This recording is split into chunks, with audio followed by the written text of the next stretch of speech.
நமசிவாயம். மகர ராசி மகர லக்னம் அன்பர்களுக்கு இந்த தை மாதம் எப்படி இருக்க போகிறது?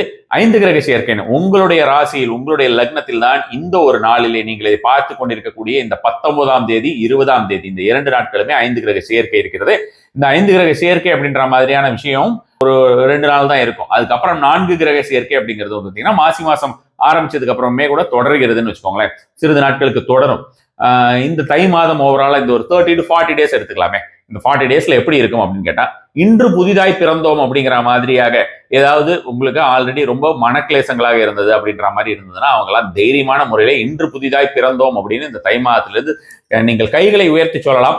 அந்த அளவுக்கு பார்த்தோம்னா இந்த ஒரு 30 to 40 டேஸ் ஒண்டர்ஃபுல்லான ஆப்பர்ச்சுனிட்டிஸ் அள்ளி கொடுக்கக்கூடிய ஒரு காலமாக best month of the year அப்படின்ற மாதிரியான விஷயமா கூட நம்ம சொல்லலாம். அது மாதிரியா இருக்கக்கூடிய காலகட்டமாக மகர ராசி அன்பர்கள் இருக்க போகிறது.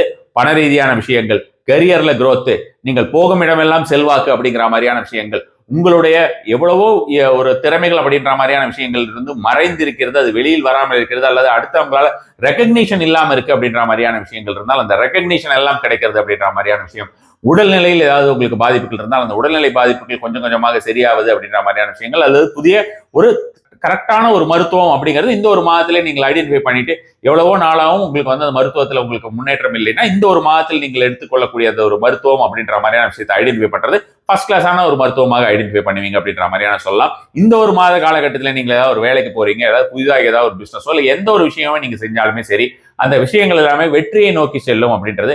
அதுக்காக நீங்க கண்டிப்பான முறையில் உங்களோட சுயஜாதகத்தை பார்க்காமல் எந்த ஒரு பெரிய முடிவும் எடுத்து விடாதீர்கள்.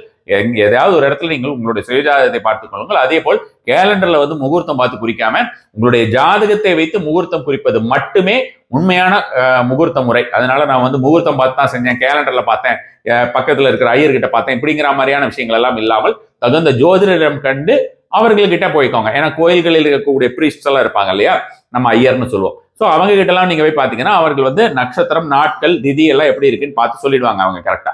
உங்க ஜாதகம் உங்களுக்கு தெரியாது இல்லையா? ஸோ ஜாதகத்தில் பார்த்தால் தான் உங்களுடைய எல்லா விஷயங்களுமே தெரியும், இந்த டைம்ல பண்ணலாமா என்ன ஏதுன்றது. ஏன்னா சுயஜாதகம்ங்கிறது முக்கியமாக அதுவுமே பேசும். இந்த மாதத்தை பொறுத்த வரைக்கும் ஒண்டர்ஃபுல்லா இருக்கக்கூடிய ஒரு மாதம்.